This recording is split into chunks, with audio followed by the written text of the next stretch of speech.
범죄 원인론입니다. 범죄 원인의 기본 요소에 대해서 슐이라는 학자가 범죄자의 입장에서 네 가지를 이야기했습니다.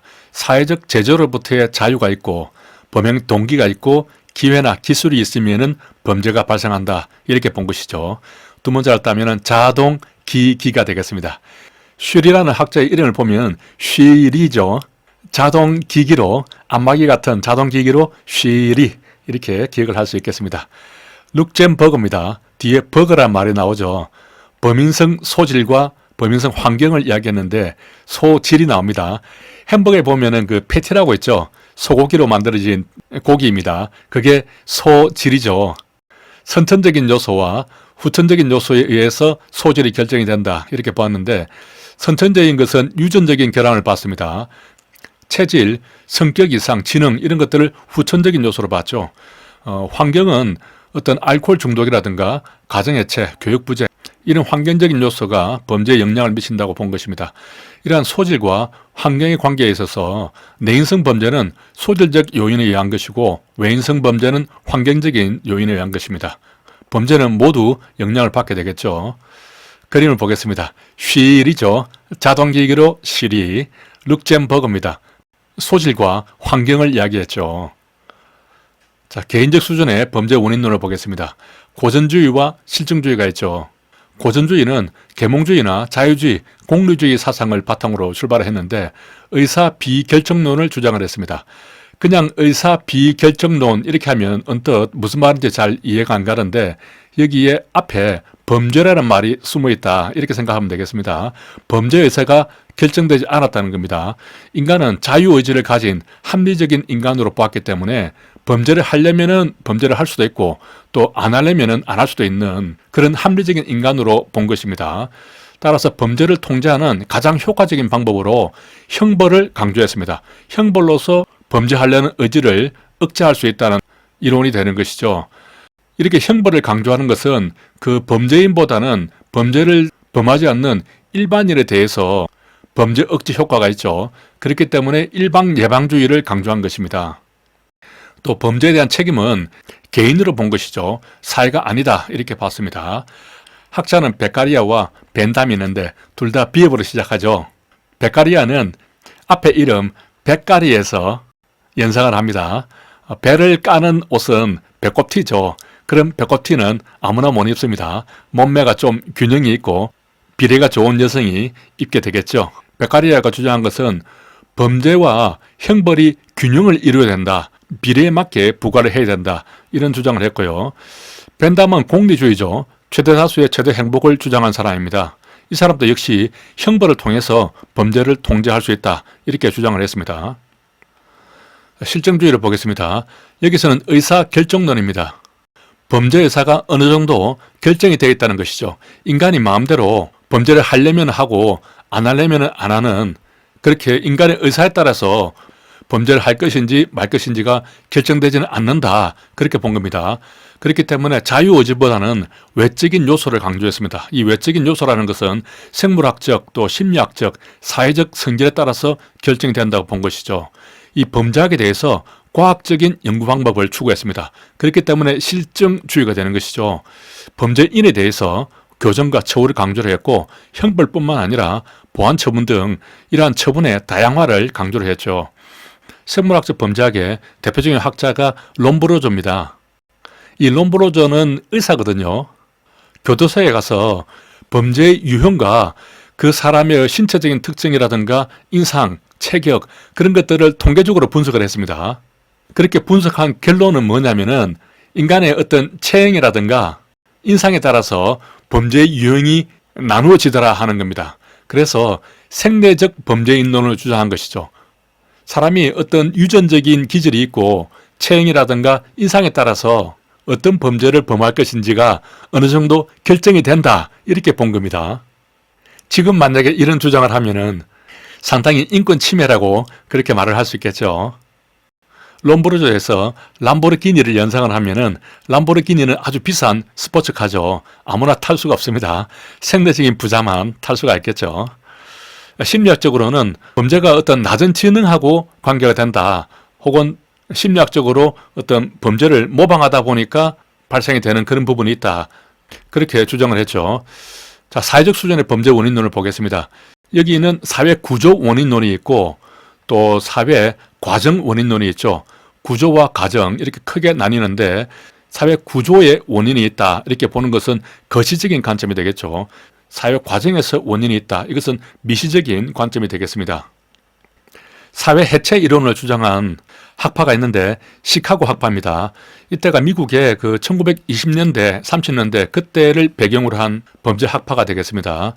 버제스와 파크라는 사람은 시카고를 5개의 그 동시문으로 나누었습니다. 앞선 시간에서 한번 그림을 그렸죠. 가장 가운데가 도심지고 그 도심지 바로 옆에 있는 두 번째 지역에서 가장 범죄가 많이 일어나더라 그렇게 주장을 했는데 그 지역을 보니까 빈곤하고 또 외부에서 새로운 인구들이 많이 유입이 됐습니다. 그리고 시립하고도 관계가 된다 이렇게 주장을 했죠. 여기서 이제 버제스를 뽀겟으로 읽습니다. 그러면 뽀겟스 팍 5개로 해체를 했죠.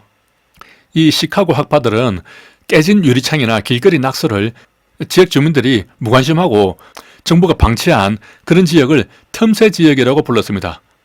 이 내용을 이 뽀겟스 팍 여기에 지금 넣어두는데 실제적으로는 이 시카고 학파가 공통적으로 주장한 그런 개념이 되겠습니다. 이 틈새 지역이라는 것은 뭐 지금 현재 그 부동산 투기 지역 그런 것하고는 관계가 없습니다. 위에서 본 그 우범 지역이 있죠. 도심지를 둘러싼 두 번째 지역을 말합니다. 그런 지역이 틈새 지역이다 이렇게 본 것이죠. 이 틈새 지역의 특징을 보면은 지역 주민들이 무관심하더라. 그리고 정부도 방치하더라. 이런 특징을 잡아낸 것입니다. 쇼앤 맥케이는 이런 틈새 지역에서 범죄가 많이 발생하는 이유를 그 지역의 그 사회 조직의 해체가 원인이 되었다 이렇게 본 겁니다. 여기서 해체라는 것은 어떤 결속력이 해체되는 것을 말하는 것이거든요.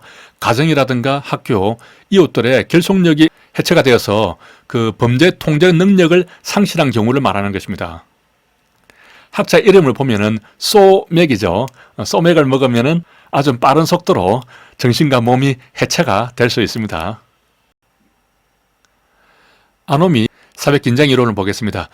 듀르갱이라는 학자가 주장했는데요. 여기에 H가 빠졌더라고요. 이걸 영어로 읽으면은 덕하임 이렇게 읽을 수 있는데 불어로 읽으면은 듀르갱 이렇게 읽습니다.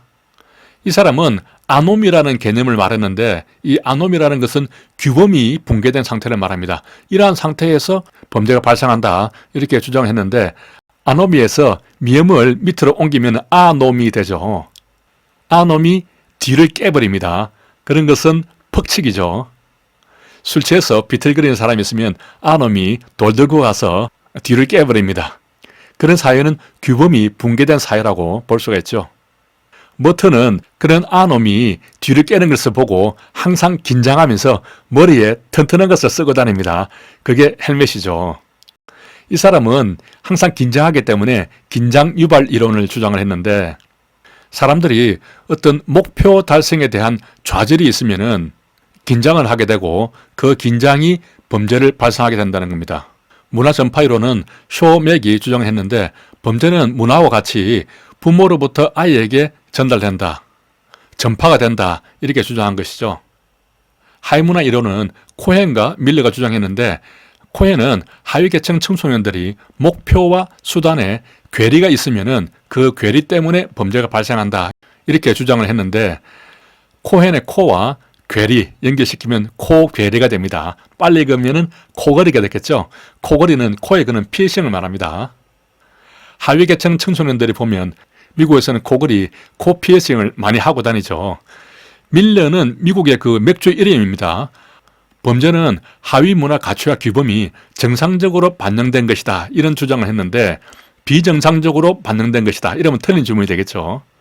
이 두 사람이 주로 그 하위 계층의 청소년들에 대해서 이 하위 문화를 설명을 했거든요. 그래서 한꺼번에 기억을 하면은 코골이 걸고 밀러 맥주 마시는 하위 계층 청소년들이 연상이 되죠. 문화 갈등 이론은 셀린이 주장했는데 심리적인 갈등으로 범죄가 발생한다 이렇게 말했습니다. 셀린 그리고 심리 갈등 발음이 비슷합니다. 연결해서 기억을 할 수 있겠습니다. 사회 가정 이론을 보겠습니다. 이것은 미시적인 관점에서 범죄를 분석한 것이 되겠습니다.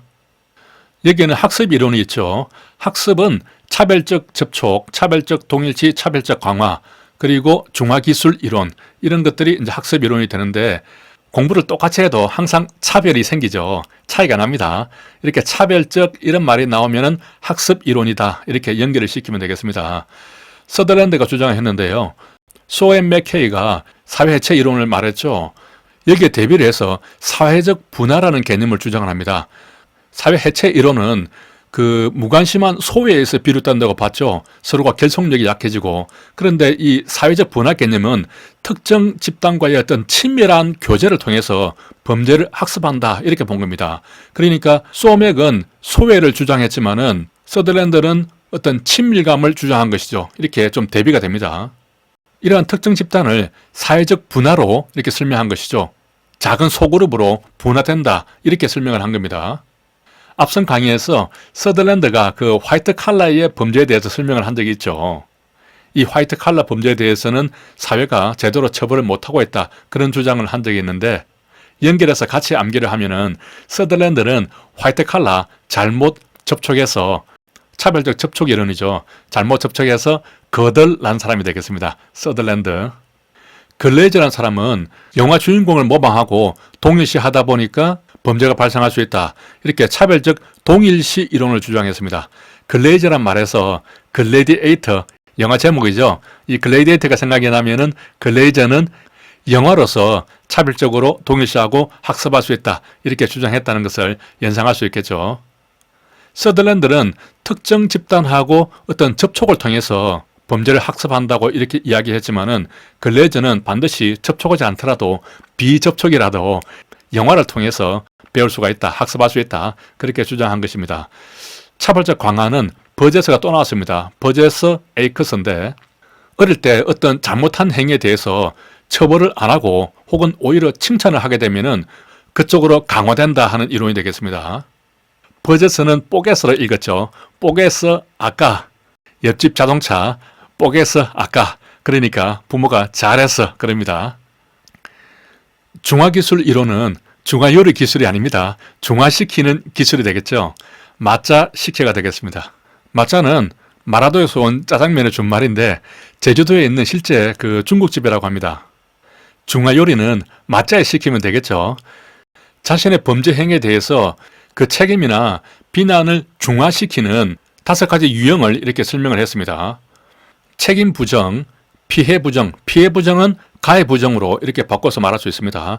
피해자 부정, 비난자에 대한 비난, 또 충성심에 대한 호소, 이렇게 5가지를 이야기했는데, 두 문자를 따면은 책, 피, 비충이 되겠죠. 중국집에 모기가 막 날아다니는데 옆에 있던 책을 들고 탁 치면은 책에 피가 묻죠. 그게 책, 피, 비충이 되겠습니다. 책임 부정은 그건 내 잘못이 아니다, 어쩔 수 없었다, 이런 식으로 자신의 책임을 부정하는 것이죠. 피해 부정은 자전거를 절도하다가 발각이 되니까 잠시 타고 돌려주려고 했는데 너는 아무것도 피해본 게 없지 않느냐, 이렇게 피해를 부정하는 겁니다. 가해를 부정하는 것이죠. 남의 물건을 손괴한 다음에 어차피 보험에서 다 보상받을 거 아니냐, 손해본 게 뭐냐, 이렇게 피해를 부정하는 겁니다. 피해자를 부정하는 것은 피해자가 더 나쁜 놈이다, 그 놈이 맞을 짓을 해서 내가 응징을 했을 뿐이다, 이렇게 피해자가 아니라고 부정하는 겁니다. 비난자에 대한 비난은 자신을 비난하는 사람을 비난하는 것이죠.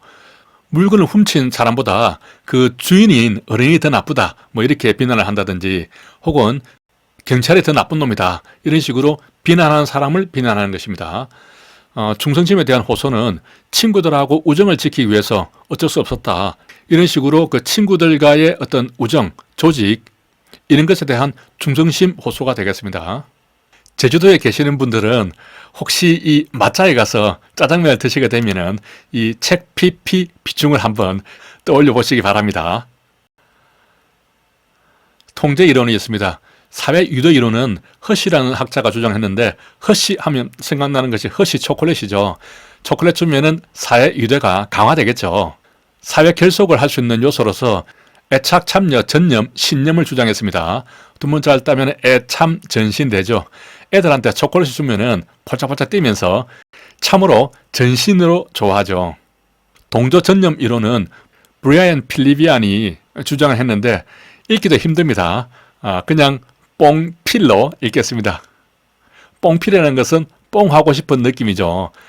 그런 마약을 하고 싶은 단기 유혹에 노출되더라도 결국에는 조직의 관습적인 목표에 전념해서 동조를 하기 때문에 다시 돌아오게 된다는 겁니다. 그런 잠재력을 통제할 수 있게 된다는 것이죠. 여기서 동조라는 말이 얼른 머리에 떠오르지 않거든요. 조직의 규범에 따른다, 동조한다, 이렇게 생각하면 좀 더 쉽게 떠올릴 수 있을 것 같습니다. 자, 견제 이론은 레클리스라는 사람이 주장했는데요. 이 레클리스라는 영어 단어의 뜻 자체가 무모하다는 뜻이 있습니다. 이 사람은 어떤 나쁜 것을 견제를 하는 좋은 자아관념이 없으면 범죄로 연결된다, 이렇게 봤는데요. 무모한 것은 무개념한 것이죠. 그러한 개념이 없으면 자아관념이 없는 것입니다. 낙인 이론은 어떤 공식적으로 낙인을 해버리면 그 사람이 소외되기 때문에 계속 지속적으로 범죄 행위를 야기할 수 있다 하는 그런 이론이 되겠는데요. 이 낙인 이론의 내용은 쉽게 연상을 할 수 있겠죠. 이 학자들만 잘 기억을 하면 되겠습니다. 러머트, 호워드 베커, 탄넨바움 이런 학자들이 주장을 했는데, 낙인이라는 것은 동물에 대해서도 낙인을 찍지만은 옛날에 그 노예들에 대해서도 낙인을 찍었죠. 노예가 도망가면은 이 노예가 누구 소유라는 것을 알 수 있도록 하기 위해서 낙인을 찍었습니다. 그래서 그 노예들에게 이목을 끌기 위해서, 리목이죠, 상의를 홀랑 벗겼습니다. 호워드 베커. 그리고 낙인을 찍죠. 그러면은 살 탄내가 납니다. 탄넨바움이 되겠습니다. 앞선 시간에 한번 요약해서 설명을 드렸지만은 다시 설명을 드리면은 구조 이론에는 해체 이론, 아노미 이론, 또 각종 문화 이론이 들어가 있죠. 그래서 구해 아문이 되겠습니다. 과정 이론에는 학습 이론, 통제 이론, 낙인 이론이 있죠. 그래서 과학 통낙이 되겠습니다. 구해는 바다를 구하는 아문이죠. 아문은 관청이 되겠습니다. 지금의 해양수산부에서는 과학적으로 통낚시하는 방법을 연구를 했겠죠. 줄락이 아닙니다. 그리고 통제 이론에는 유동계는 있었죠. 유대이론, 동조이론, 견제이론이 있었습니다. 빨빨거리고 돌아다니는 유동계는 통제를 잘 해야 되는 것이죠. 자, 그림을 한번 보겠습니다. 여기 코에도 지금 코걸이를 했죠. 귀에다 귀걸이를 하고요. 그리고 밀러 맥주를 마시는 하위 문화가 되겠습니다. 마자에서 짜장면 시켰습니다. 구해 아문이죠. 해양수산부가 되겠습니다. 과학적으로 통락하는 방법을 연구를 하고 있습니다. 통제 유동견이죠. 통제가 안 돼서 질질 끌려가고 있습니다. 범죄 통제론을 보겠습니다. 범죄 이론별로 통제 이론을 주장한 것이 조금씩 다르겠죠. 고전학파는 억제 이론을 주장했습니다. 고전학파가 범죄의사 비결정론이죠. 개인은 자유의사에 따라서 범죄를 할 수 있다, 이렇게 봤기 때문에 범죄를 통제하기 위해서는 확실한 처벌을 해야 된다, 이렇게 주장을 했죠. 일반 예방이 되겠습니다.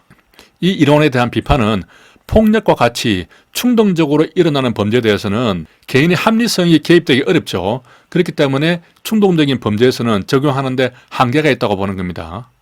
이 억제 이론은 형벌로서 범죄 의사를 억제할 수 있다는 이론이 되겠죠. 억제란 말이 나오기 때문에 방금 위에서 본 그 통제 이론하고 헷갈릴 수가 있습니다. 통제 이론은 고전학파하고 관계가 없죠. 이걸 두 문자로 좀 정리를 하면은, 고전학파는 자유의사에 의해서 범죄가 저질러진다, 그 자유의사를 형벌로 억제해야 된다, 이렇게 주장한 것이죠. 고자 억제가 되겠습니다.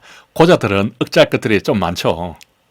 실정주의는 범죄의사 결정론이죠. 생물심리학적으로 어느 정도 범죄의사가 결정되어진다, 이렇게 주장을 했고, 개인 책임보다는 사회 책임으로 인식을 하고 있습니다. 따라서 범죄자에 대한 치료나 갱생을 통해서 특별 예방에 중점을 두는 것이죠. 일반 예방은 범죄인 외에 다른 사람에 대해서 예방적 효과를 노리는 것이고, 특별 예방은 범죄인 그 사람에 대해서 다음에는 범죄를 저지르지 않도록 예방하는 것이죠. 이렇게 그 범죄자에 대해서 치료나 갱생을 하다 보면은 비용이 많이 들고 또 일반 예방에는 한계가 있다는 그런 비판이 있겠습니다. 사회학적 이론은 사회 발전을 시켜야 된다, 이렇게 봤는데, 사회적인 환경이 범죄자의 성향보다 중요하다, 이렇게 봤습니다. 따라서 사회를 발전을 시키면은 범죄의 근본적인 원인을 제거할 수 있다, 이렇게 봤는데, 사실 선진국을 보면은 후진국보다 범죄가 훨씬 적죠. 사회를 발전시키면 자연스럽게 범죄가 감소가 될 것입니다. 하지만 사회를 발전시킨다는 것 자체가 막대한 비용이 들어가죠. 그리고 개인이 수행할 수는 없습니다. 여기서 고전학파는 범죄자의 행위에 초점을 두었죠. 실정주의는 범죄자에 초점을 두었습니다. 사회학적 이론은 환경에 초점을 둔 것이죠. 이렇게 구별이 되고 현대적 예방 이론은 생태적 이론이라고도 하는데 생태적 관점이라는 것은 범죄 원인을 인간하고 환경과의 상호작용으로 본 것입니다. 고전주의나 실정주의는 그 인간에 초점을 맞춰줬죠. 사회학적은 환경에 초점을 맞췄는데 현대적 예방이론은 인간하고 환경의 상호작용으로 본 것입니다. 위의 내용들을 전부 다 종합한 것이죠.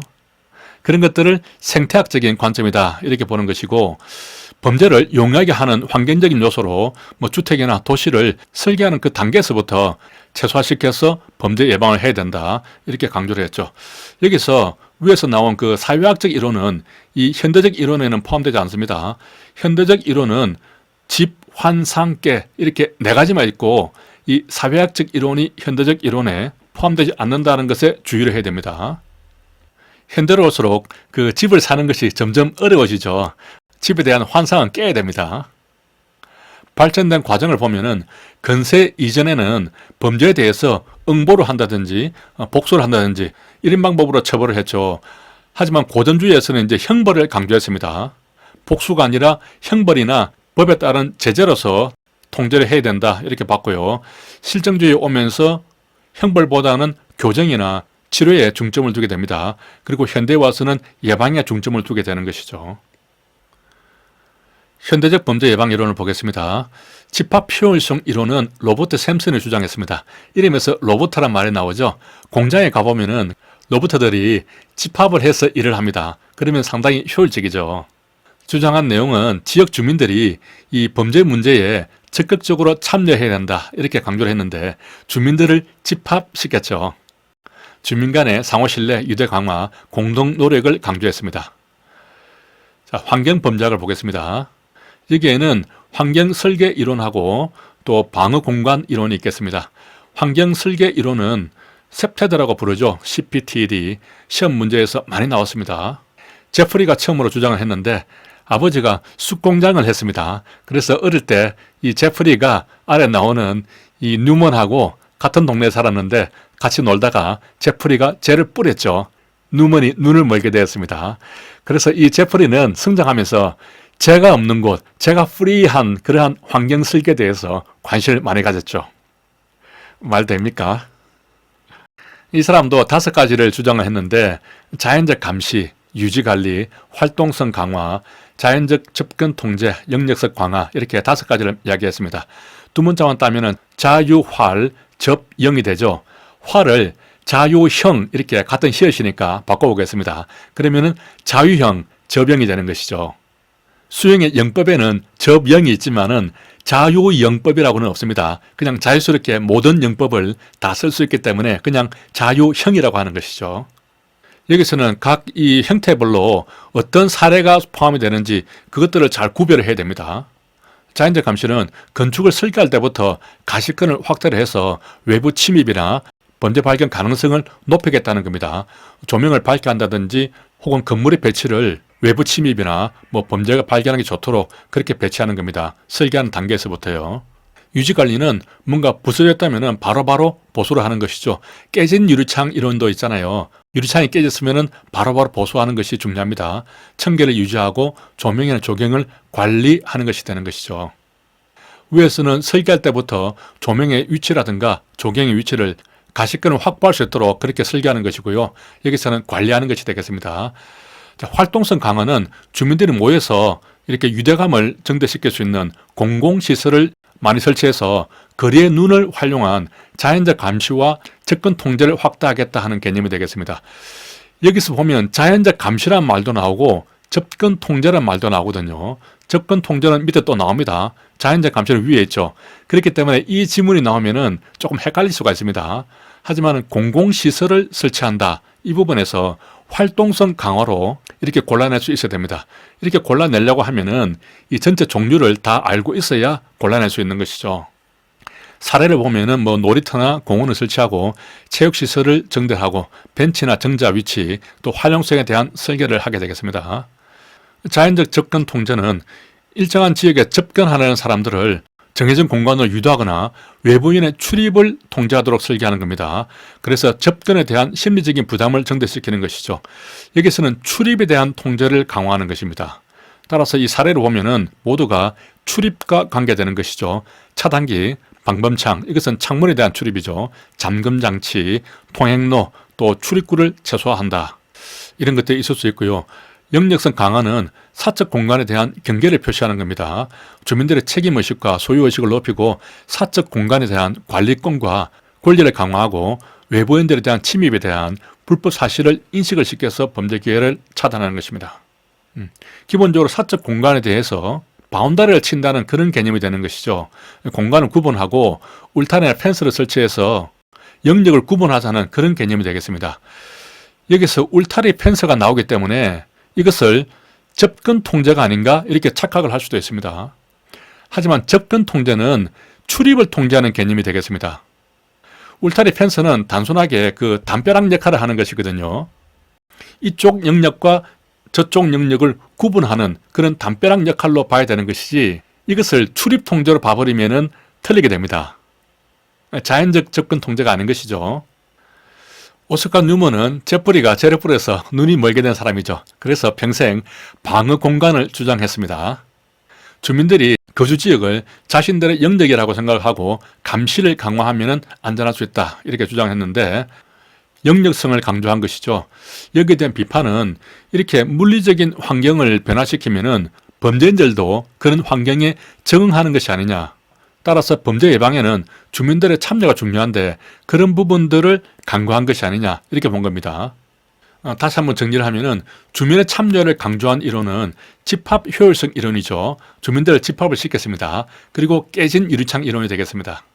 유리창이 깨져 있으면은 주민들이 바로바로 갈아줘야지 그대로 방치를 하면은 더 큰 범죄가 발생할 수 있다 하는 이론이 되겠죠. 뒤에 나오게 되겠습니다. 그렇기 때문에 주민 참여에 소홀한 이론이 방어공간 이론이 되겠습니다. 상황적 범죄 이론을 보겠습니다. 이것은 상황을 봐서 적이면은 합일해서 팹니다. 이 상황적 범죄 이론의 내용을 보면은 합일해서 패죠. 상황적 범죄 이론은 범죄할 수 있는 상황을 처음부터 제거를 하자, 범죄할 수 있는 기회를 제거하자 이렇게 주장한 이론이 되겠습니다. 여기서 키워드는 기회를 제거한다는 부분입니다. 이 기회를 범죄 상황을 제거한다. 그래서 상황적 예방 이론이다. 이렇게 연결시켜서 기억을 하시기 바랍니다. 예를 들면은 자전거의 일련 번호를 각인을 해서 도난 당하더라도 확인이 가능하고 또 범죄인이 그 되팔기 어렵게 만들 수 있겠죠. 범죄 기회를 감소시키는 것이 상황적 범죄 예방 이론이 되겠습니다. 구별한다면은 사회 발전 이론은 사회를 발전시켜서 범죄의 근본적인 원인을 제거하자는 그런 이론이죠. 여기서는 기회만 제거하자 그렇게 구별될 수 있겠습니다. 자, 유형을 보면은 합리적 선택 이론이 있는데요. 클락과 코나시가 주장을 했죠. 우리 경차 중에 클릭이라고 있죠. 그리고 작은 SUV 중에서 코나라고 있습니다. 말이 좀 비슷하죠.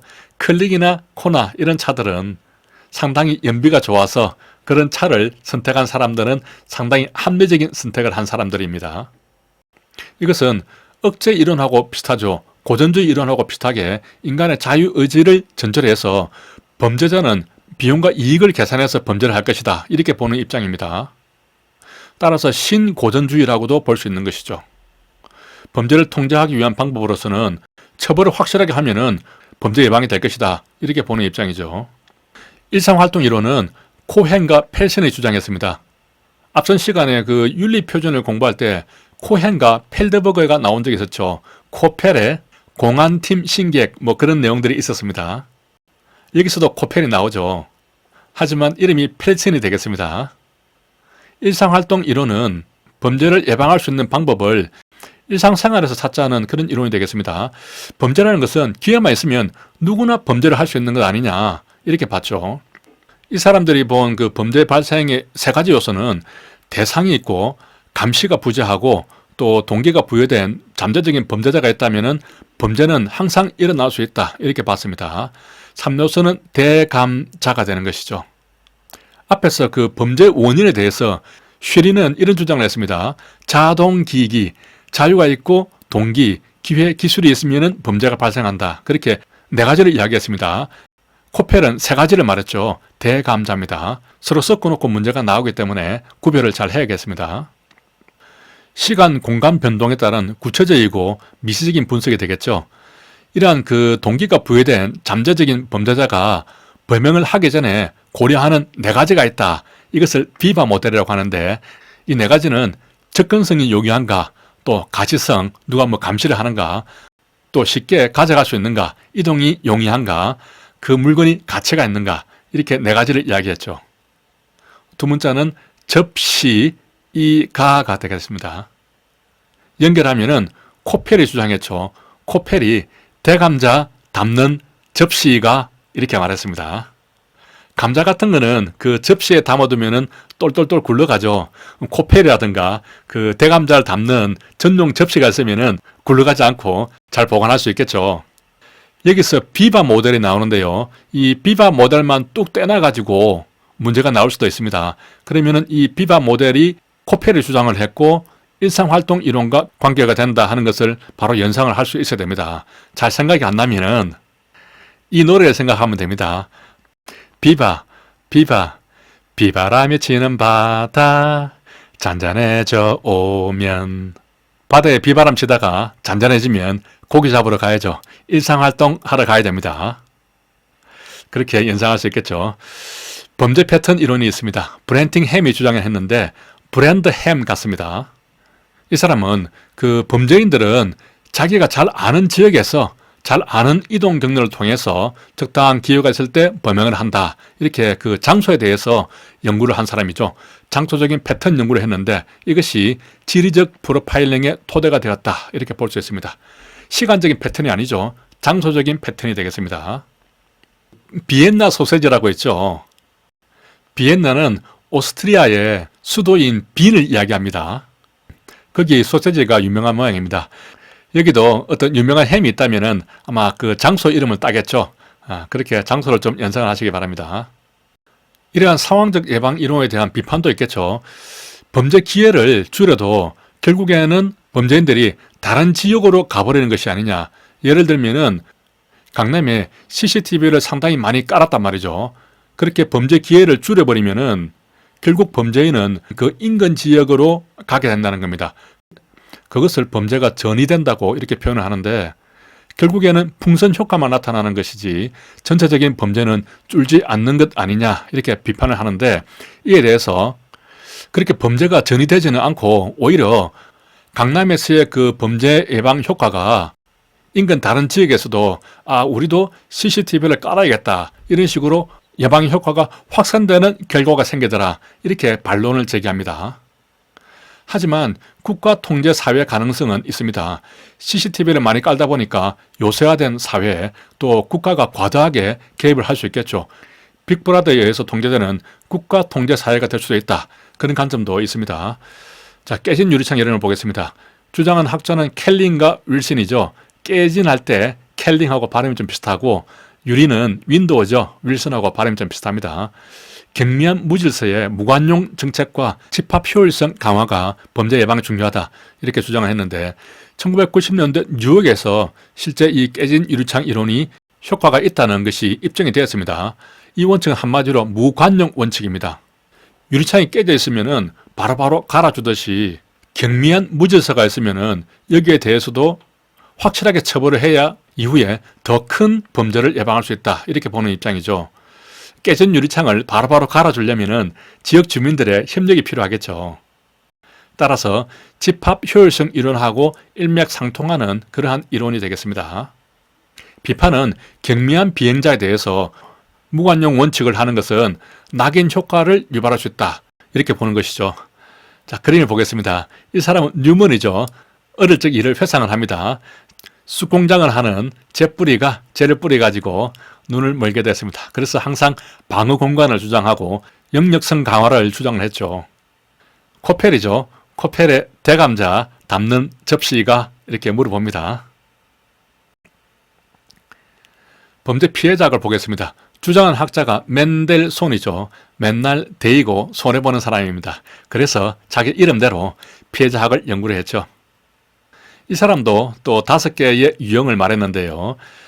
피해자가 전혀 책임이 없는 경우가 있고 조금 책임이 있는 경우, 가해자나 피해자나 비슷한 정도의 책임이 있는 경우, 피해자가 가해자보다 더 책임이 있는 경우, 가장 책임이 많은 경우, 이렇게 5가지로 나누는데 이 가운데 것, 피해자와 가해자가 비슷한 책임이 있는 것, 이것만 잘 구별을 하면은 조금 덜한 것은 위로 올라가고 조금 더한 것은 밑으로 가면은 어느 정도 구별을 할 수 있겠죠. 전혀 책임이 없는 경우는 영아 살해죄에 있어서 영아, 또 약치 유인된 유아입니다. 영아나 유아 전혀 생각이 없죠. 전혀 책임이 없습니다. 이런 사람들은. 조금 책임이 있는 경우는 몰라서 무지한 피해자를 말합니다. 무지에 의해서 낙태한 여성, 또 인공유산을 시도하다가 사망한 임산부가 되겠습니다. 아무튼 모두 출산하고 관계되는 예시가 되죠.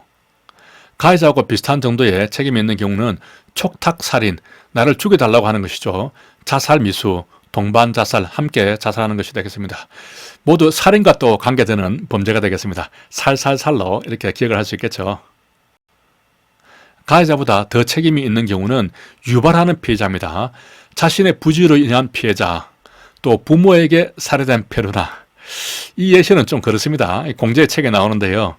부모한테 대들고 까불다가 아마 부모가 살해를 한 것 같습니다. 그런 페루나는 부모의 살해를 유발했다, 이렇게 볼 수 있는 것 같은데 조금 예시가 좀 그렇습니다. 가장 책임이 많은 경우는 타인을 공격을 하다가 반격을 당한 경우입니다. 공격을 유발한 것이죠. 정당방위의 상대자가 되는 공격적인 피해자가 되겠습니다. 또 무고죄처럼 상대방을 기만한 그런 피해자가 되는 것이죠. 여기까지 하겠습니다. 수고하셨습니다.